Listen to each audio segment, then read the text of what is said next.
A comme auteurice. A comme auteurice, le droit d'auteur expliqué aux auteuristes de podcasts, présenté par la SCAM. C comme contrat, par Samia Basile. Ça fait quelques années que je fais des podcasts, mais sur les questions juridiques, je suis loin d'être une experte.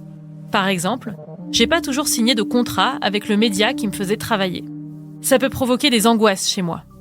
Je sais pas si c'est grave, si quelque chose va me tomber dessus parce qu'il n'y a jamais eu un document officiel pour encadrer la collaboration. Et parfois, j'ai bien signé des contrats, mais un peu rapidement. Et je me suis rendu compte après coup que certaines clauses me convenaient pas du tout. J'ai voulu tirer tout ça au clair avec Vianney Baudeux, responsable juridique du répertoire sonore de la SCAM. On a commencé par le commencement. À quoi ça sert un contrat de droit d'exploitation ?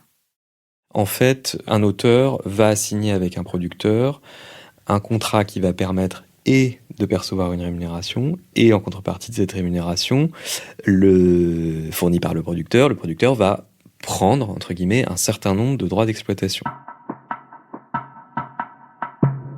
Ça veut dire que si vous faites un podcast avec un producteur, vous l'autorisez, via un contrat, à exploiter ce podcast. Le producteur vous paye pour ce podcast, mais bien sûr, c'est pas pour que vous disparaissiez dans la nature avec votre œuvre. Si le producteur veut pouvoir exploiter le podcast, ou s'entendre avec un diffuseur qui va, lui, l'exploiter, il faut donc que vous signiez un contrat pour autoriser l'exploitation. Le contrat, notamment sur le modèle de celui qu'on a mis en ligne pour le podcast natif, va permettre de délimiter l'étendue de cette cession des droits d'exploitation par l'auteur ou l'autrice.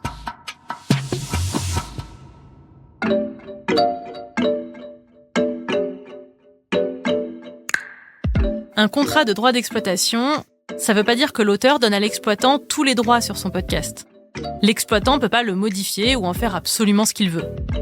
Ça veut dire quel droit cède-t-il à son producteur ou sa productrice ? Les droits qui sont cédés concernent uniquement l'exploitation de l'œuvre. L'exploitation, c'est d'abord la diffusion du podcast.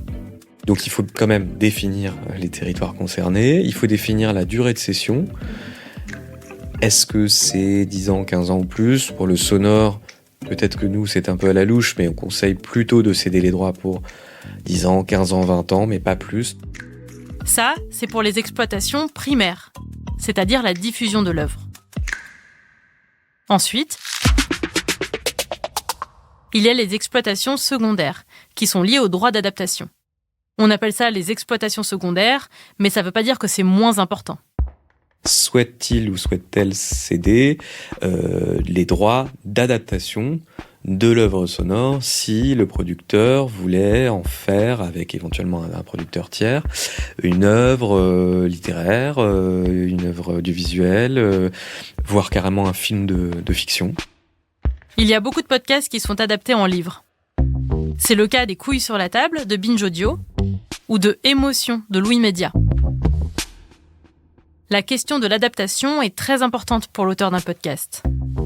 À tel point que Vianney conseille aux auteurs, autant que possible, de ne pas céder aux producteurs les droits d'adaptation du podcast.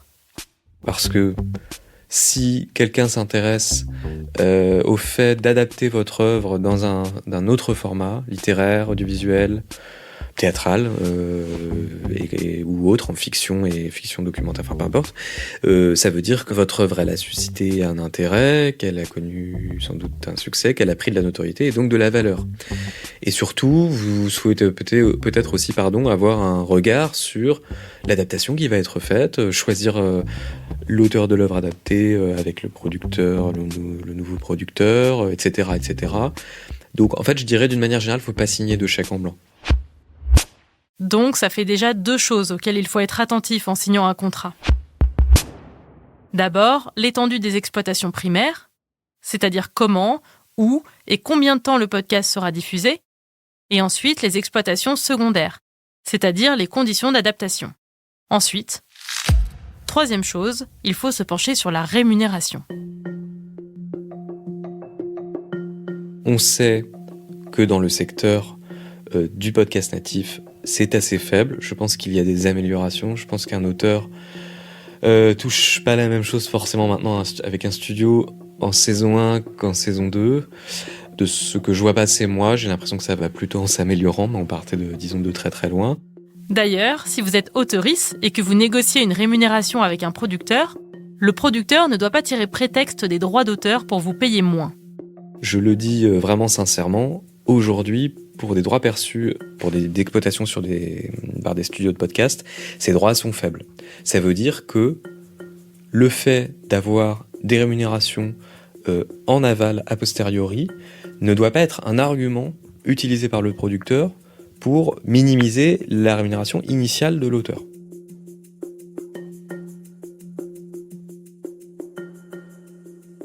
Les auteuristes se retrouvent parfois face à des producteurs qui sont beaucoup plus alertes qu'eux sur les questions juridiques.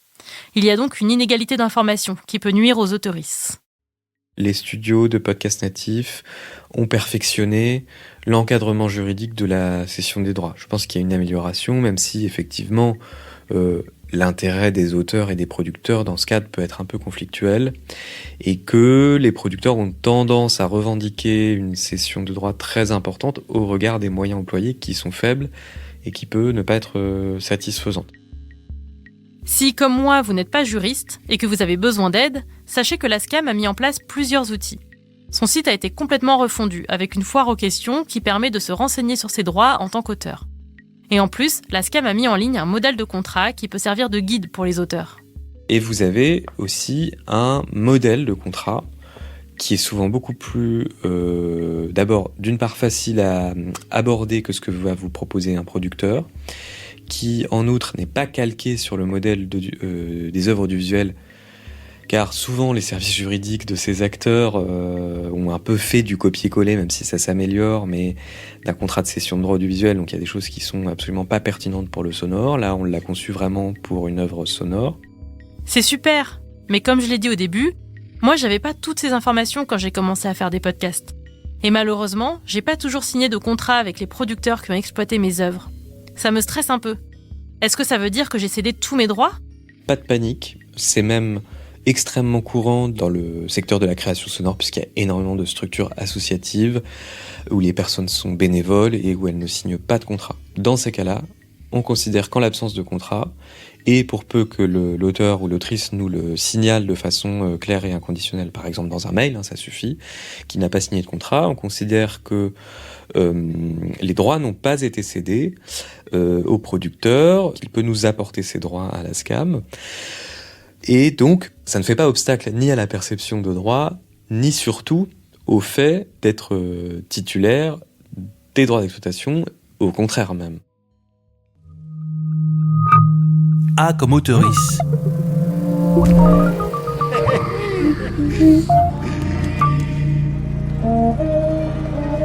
Si vous avez besoin de plus d'informations pour négocier votre contrat, si vous avez la moindre question juridique, vous pouvez demander un entretien avec un juriste de la SCAM par mail ou par téléphone. Les coordonnées de la SCAM sont dans les notes de l'épisode. Ça vous évitera de faire les mêmes erreurs que moi et vous permettra de comprendre tous les enjeux juridiques liés à la création sonore. Vous avez écouté A comme auteurice, un podcast de la SCAM, écrit par Samia Basile et réalisé par Emmanuel Beau. À la production Isabelle Durier, une série produite par Wave Audio. À retrouver sur toutes les plateformes.